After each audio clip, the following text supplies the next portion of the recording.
Imagine finding out that there was going to be someone really important born in the UK.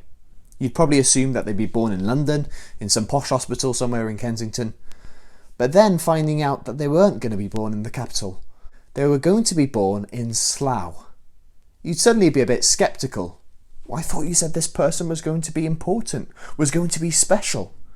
Well, we have a similar situation in the book of Micah in the Old Testament, written hundreds of years before Jesus was born. We are told that the Saviour of the world would be born in the small and unimportant town of Bethlehem. Listen to this from Micah chapter 5.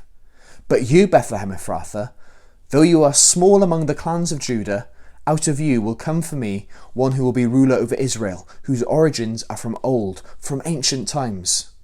And what will he do? It goes on to say, he will stand and shepherd his flock in the strength of the Lord, in the majesty of the name of the Lord his God, and they will live securely. For them, his greatness will reach to the ends of the earth. But Bethlehem? Seriously? The only thing Bethlehem was known for was being the birthplace of Israel's famous king, King David. But he made a name for himself on the battlefield and in his palace in Jerusalem. What good could come from there?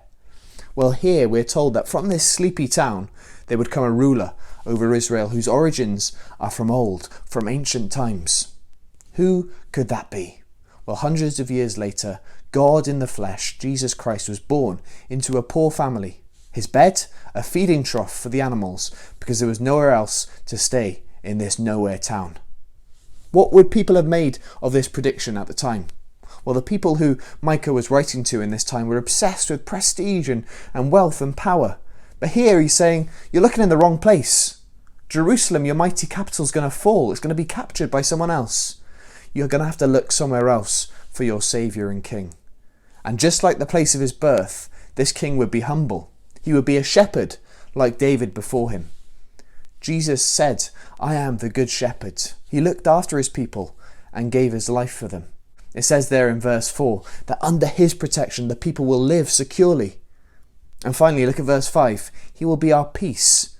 Jesus brought peace like no other. He was a king, but he didn't come to wage war on his enemies or to crush them with a sword. No, he came in love, even forgiving them as he lay dying on the cross. And the name Bethlehem, you know what it means? It means the house of bread. People think it was because it was named for that because of the barley harvest they had there. And it probably is because of that. But we can remember, can't we, of Jesus, the bread of life. He called himself that because only he can satisfy our hunger.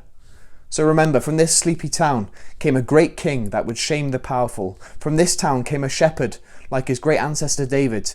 And from this town came our peace in a world of anger and strife, who would also be the bread of life.